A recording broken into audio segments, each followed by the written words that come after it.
Who were the people who came here? Where did they come from? What brought them here? And how did they begin to make us into what we are today? The first group, the pagans, were the hunter-gatherers who moved here from across northern Europe. But then the idea of farming occurred to a few of them.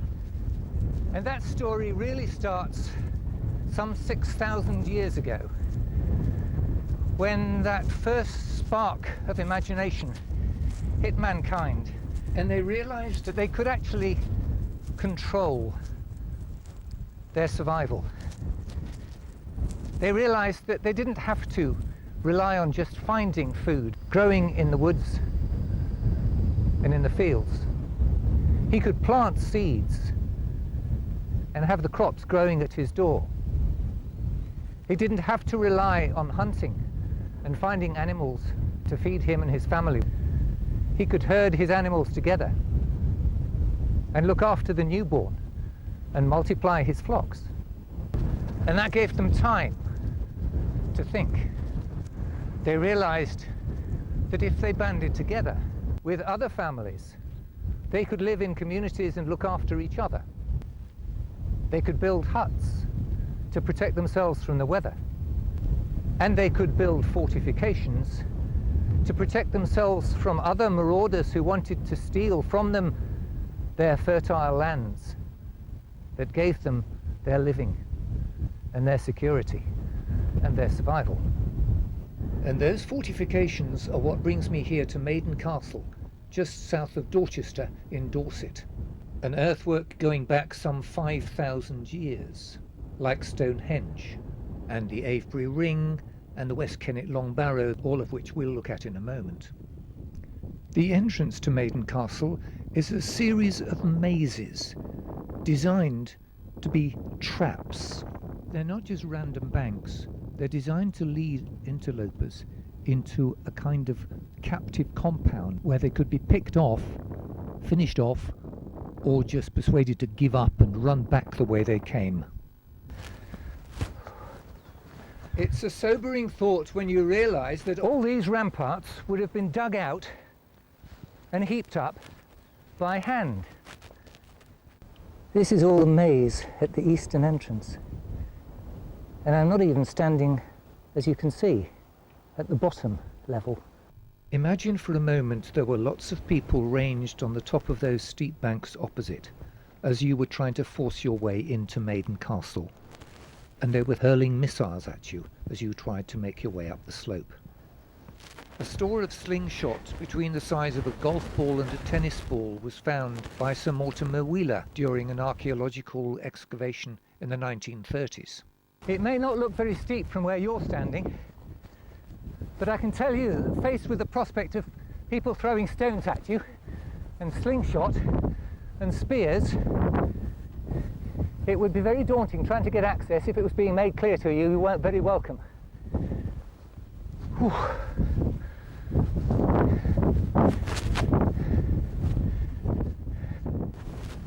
And for those that were welcome, or had been taken prisoner, this is the main entrance.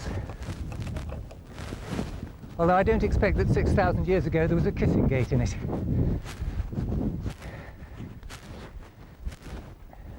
Places in Britain steeped in ancient history, like Stonehenge, like the Avebury Ring, and particularly like the West Kennet Long Barrow, and here at Maiden Castle, where there are no sounds intruding from the modern world, can give you a real sense of what it was like, harnessing the elements, coping with the weather, all those thousands of years ago.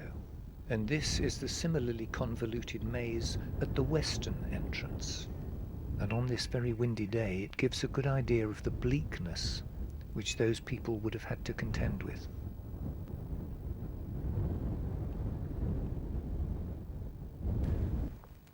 This new freedom to enjoy thinking time led to the ability to plan ahead. And as these communities consolidated and grew in confidence, they would meet other nearby communities, and they began to build meeting places. Meeting places like this one at Avebury in Wiltshire. There are traces of early farming in Avebury as long as 6,000 years ago, and the stone circle was built about 1,500 years later. Stone circles were the leading edge technology of their day, and as well as being meeting places, served the community as the annual calendar. There are 3 concentric stone circles here, and they form the epicenter of the whole system of stone circles set up in those days throughout northern Europe. But these stone circles are relatively young when compared with those found in the Middle East, which date back to 7,000 BC, 9,000 years ago. These are the beginning of pagan times. Pagan is a word from the French. The word pays means country. Pagan means of the country. Heathen is another word meaning the same, of the heath. As they grew to have more time, because they didn't have to go out collecting food, and they didn't have to give thought to protecting their families and their offspring, more and more thinking was able to be done. There was no understanding, of course, in those days of natural phenomena like thunderstorms, high winds, lightning.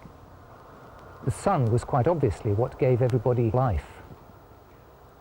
And the worship of the sun was a natural phenomenon.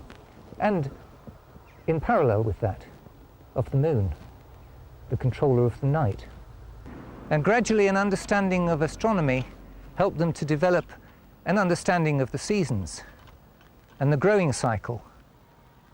And that helped them with their sowing and their reaping and their grazing. And apart from me spoiling the picture and the sound of the traffic, this is a site that's probably existed here for thousands on thousands of years. Just like the even more famous stone circle that we'll go to now.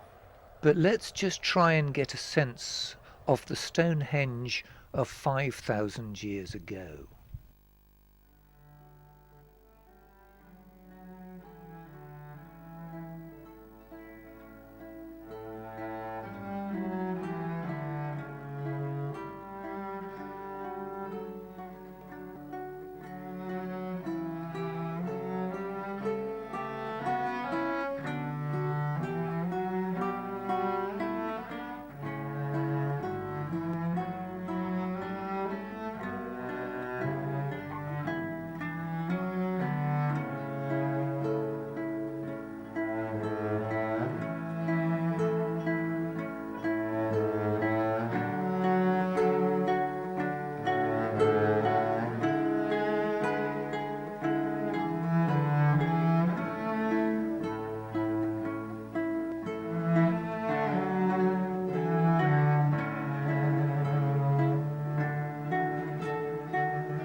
Stonehenge is reputed to have been one of the meeting places of the Druids, who were the leaders of the ancient Celts who came to Britain from northern Europe.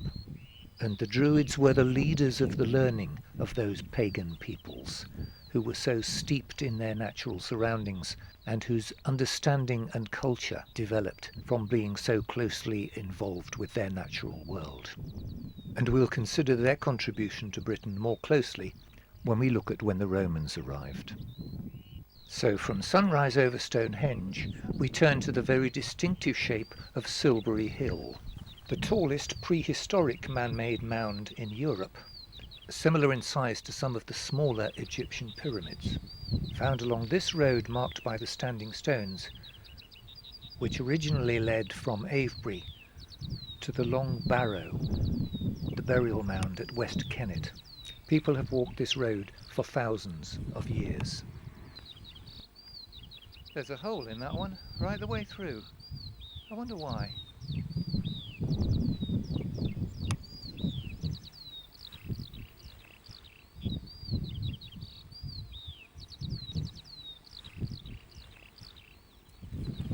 One of the conclusions drawn from the new thinking time available to these early farmers was that the weather was an expression of the approval or otherwise of the gods, amongst them being the sky god, the weather god, and the god of fertility called Ishtar, which is where the word for the festival of Easter comes from. It became the practice of the time to make sacrifices, and religious activity formed a regular, permanent background to the social activities within the community. Hierarchies developed, and community disciplines, and when they died, the elders of those hierarchies would be laid to rest in such places as the burial chamber that we're going to see at West Kennet Long Barrow, along this road marked by the standing stones. You can probably imagine the kinds of processions taking place for all sorts of reasons, not least in celebration of the way that the grain was ripening and the prospect of a good harvest which they'd be able to reap in due season if the weather and the gods were kind. It has to be admitted that some of the sacrifices made to that end were more than a bit gruesome. Actually, as any farmer will tell you, farming is about learning from experience. And over the course of the 3,000 years that we're talking about, British farmers have become second to none at setting aside superstition and nonsense, at learning to make the most of the fertile lands of Great Britain, like these beside the Long Barrow at West Kennet in Wiltshire, which dates from some 5,000 years ago. The belief in those days was that after death, souls of the departed travelled to underworld kingdoms, and by revering the dead, the living could gain the potential assistance of their spiritual energy. Spiritual forces of all kinds could then be directed in all sorts of ways, and superstition was rife.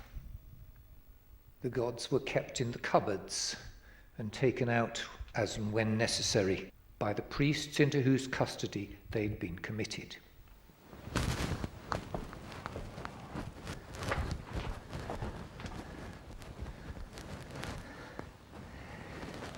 We've already heard how the words pagan and heathen derive from the natural world. Pagans see the power of the divine in the ongoing cycle of life and death. The belief was that the gods sent signs predicting the future, and these signs could be interpreted by the usually self-appointed professionals who claimed to understand what the stars were saying, or what the weather was saying, or the way the animals were behaving, according to the local customs. It was quite natural for them to develop a worship of the sun. They depended on it.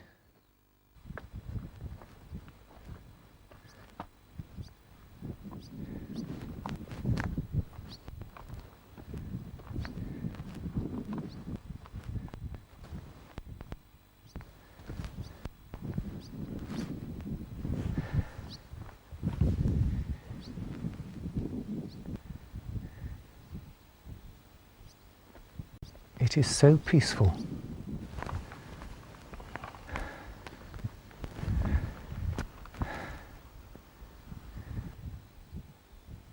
And that's the view of Silbury Hill looking towards Avebury from West Kennet. They sure knew how to pick their sites in those days.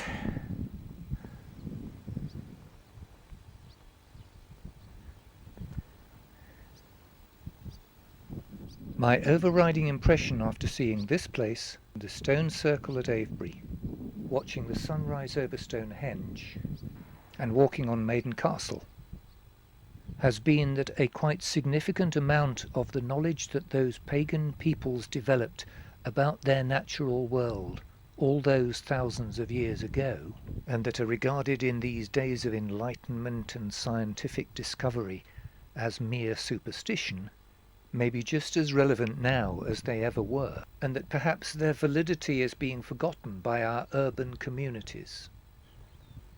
But they are a relevant part of our relationship with the earth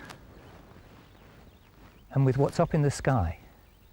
And we shouldn't forget our relationship with our natural world.